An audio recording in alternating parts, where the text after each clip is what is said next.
The champagne flute trembled in Elena's hand as she stood at the edge of the Vanderbilt Foundation's annual charity gala, watching crystal chandeliers cast fractured light across Manhattan's elite. 3 years.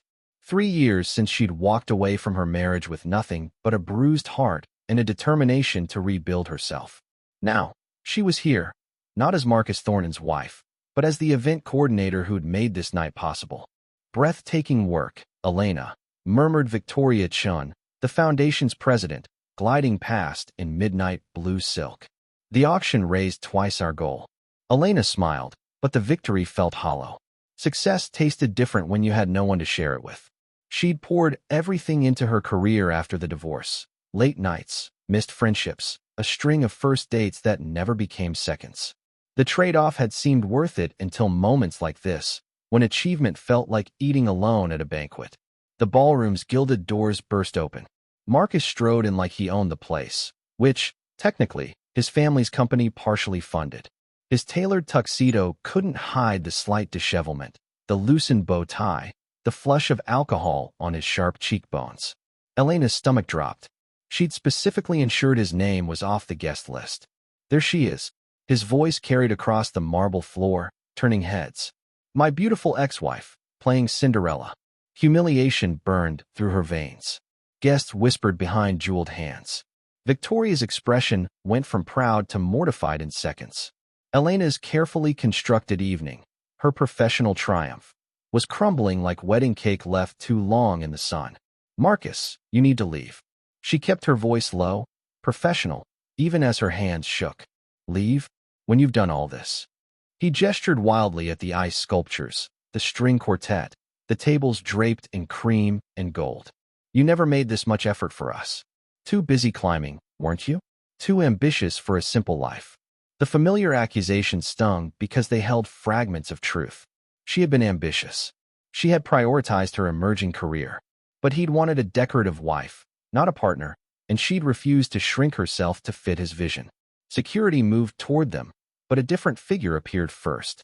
Adrian Castellano materialized beside her like smoke, tall, dark-suited, with the kind of presence that made rooms reorganize themselves around him. The tech billionaire whose company had donated the evening's largest sum. Elena had exchanged perhaps 10 words with him all night. Mr. Thornton, Adrian's voice was silk over steel. I believe you're causing distress to Ms. Rivera. Shall I call your car, or would you prefer I call the police? Marcus's face purpled, but Adrian's calm authority, and the 2 security guards flanking him, made the threat real. After a poisonous glare at Elena, her ex-husband stumbled back toward the exit. The ballroom slowly resumed its rhythm, but Elena felt exposed, raw. She'd spent 3 years building armor, and Marcus had cracked it in 90 seconds. Are you all right? Adrian asked, and she was surprised by the genuine concern in his dark eyes. I'm fine, she lied, watching the clock above the orchestra. 11:45. 15 minutes until midnight, until she could declare this event finished and hide her mortification in a taxi home. She didn't notice Adrian studying her with something that looked remarkably like recognition. The terrace was Elena's escape, cold November air a blessing against her flushed skin. Below, Central Park stretched like black velvet scattered with diamonds. She gripped the stone balustrade, willing her breathing to steady, her professional mask to slide back into place. Hiding or regrouping? She startled. Adrian Castellano leaned against the terrace doorway, 2 glasses of champagne in hand. The city lights behind him made his silhouette sharp, almost unreal. Regrouping, she said, accepting the glass he offered. Thank you. For earlier. I know what it's like when the past crashes your present. He joined her at the railing, maintaining a respectful distance. 5 years ago, my ex-fiancé showed up at my product launch with a photographer, trying to sell a reconciliation story to the tabloids. Elena glanced at him, surprised by the admission. Adrian Castellano was notoriously private, his personal life locked behind layers of NDAs and discretion. What did you do? Had security escort her out. Spent the next 3 months in therapy learning why I'd chosen someone who saw me as a headline instead of a human. His smile was self-deprecating. I'm still learning. The honesty disarmed her. She'd expected platitudes or pity, not vulnerability. Marcus and I wanted different things. I thought love would be enough to bridge that gap. I was wrong. Were you? Adrian turned to face her fully. Or were you just unwilling to set yourself on fire to keep someone else warm? The words hit like a key turning in a lock. That's exactly what Marcus had wanted. For her to burn her ambitions, her independence, herself, to maintain his comfort. She'd refused, and he'd punished her with 3 years of cold shoulders before she'd finally filed for divorce. I coordinated this entire gala, she said quietly, and all anyone will remember is my drunk ex-husband causing a scene. That's not what I'll remember. Something in his tone made her pulse quicken. What will you remember? The way you transformed a sterile ballroom into something that made people want to donate an extra $2 million. He stepped closer, and she caught his scent, sandalwood and ambition. The way you handled every crisis tonight with grace, until someone attacked you personally. The way you're standing here, not crying or hiding, but regrouping. Through the French doors, she could hear the countdown beginning. 10, 9, 8. Elena. Adrian said her name like a question, like a prayer. I've been watching you all night. Not just tonight. I've watched you coordinate 3 of these events. You're brilliant at reading people, at creating magic from logistics. But you never let anyone see you. 7, 6, 5. I see you, he continued. And I'd very much like to kiss you at midnight, if you'll allow it. Her breath caught. This wasn't safe. Adrian Castellano was complicated, powerful, wealthy, with a reputation for passionate intensity in business and life. Getting involved with him could jeopardize her professional credibility, could make her vulnerable again. 4, 3, 2. But she was so tired of being safe, so tired of protecting herself from feeling. Yes, she whispered. 1. His kiss was nothing like Marcus's had ever been. Where her ex-husband had been possessive, demanding, Adrian was questioning. A conversation rather than a conquest. His hands framed her face gently, giving her space to retreat or advance. She chose advance, rising on her toes, letting herself feel the spark she'd ignored all evening. When they parted, her lipstick smudged on his mouth. His eyes held something dangerous and thrilling. Have dinner with me, he said. Not as a donor and coordinator. As 2 people who've survived their pasts and might want to explore a future. That's complicated. But she was smiling. I excel at complicated. He produced a business card, pressed it into her palm. Think about it. But Elena, whatever you decide, tonight wasn't ruined. You didn't let him take this from you. As he walked back inside, she realized he was right. Marcus had crashed her gala, but she was still standing, still whole. And for the first time in 3 years, she felt something beyond determination. She felt possibility. 2 weeks later, Elena sat across from Adrian in a small Italian restaurant in Brooklyn, far from Manhattan's spotlight. He'd kept his word.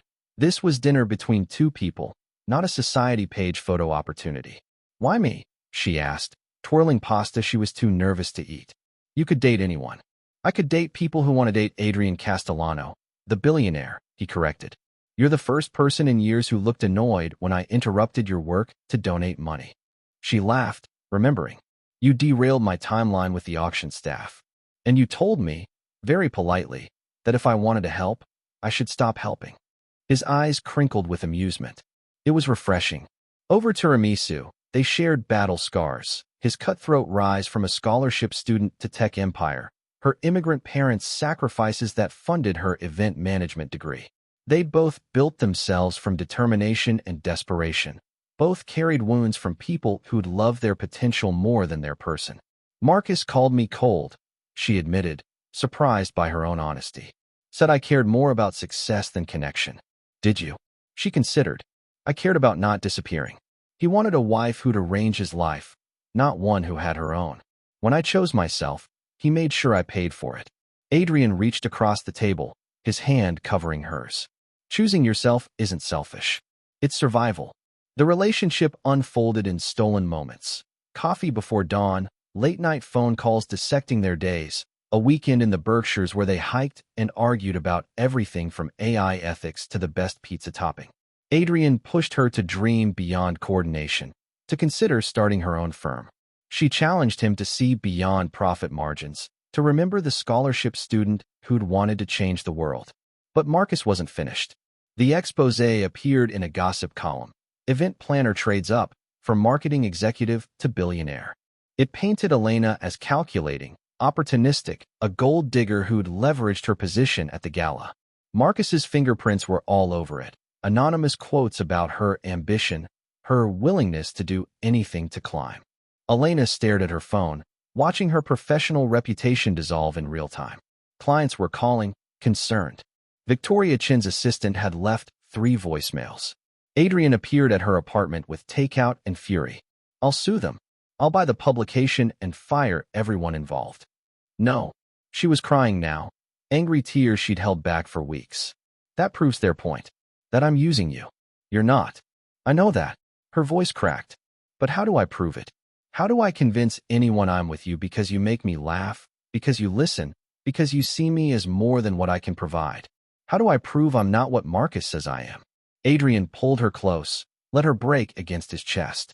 When her tears slowed, he tipped her chin up. "You don't prove it to them. You prove it to yourself. Elena, you've let Marcus define your worth for too long. First in your marriage, now in your divorce. His opinion is obsolete. What do you want?" She thought of her mother, who'd cleaned houses to send her to college. Her father, who'd driven a taxi despite his engineering degree from Columbia. They'd taught her that dignity came from work, but also that love was part of living. "I want my own firm," she said slowly. "And I want you. Not your money or your connections, you. Your terrible jokes and your obsession with optimizing everything and the way you remember how I take my coffee. 2 sugars, no cream, reheated once because you always let it get cold," he recited. She laughed through tears. "See? That." He kissed her forehead. "Then we build both. Your firm, our relationship. Separately and together. And anyone who doesn't believe in you can watch you succeed anyway." 6 months later, Elena stood in her new office, modest, self-funded, hers. Rivera Events had 3 clients and a reputation for integrity. Adrian sat on her second-hand couch, reviewing her contracts and arguing about her underpriced services. "You're worth more," he insisted. "I'll get there," she replied, confident now. Her phone buzzed. A text from Victoria Chun. "Marcus arrested for embezzlement. Thought you should know." She felt nothing, not satisfaction, not vindication. Marcus was finally facing consequences, but she'd stopped waiting for his downfall to validate her own rise. Adrian looked up. "Everything okay?" "Everything's perfect," she said, meaning it. They'd built something real, messy, complicated, worth fighting for. Not a fairy tale, but something better. A partnership between 2 people who'd learned that love wasn't about completing each other, but about being whole enough to stand together. Outside her window, the city glittered with possibility. If you liked it, subscribe to the channel and enjoy these other amazing stories.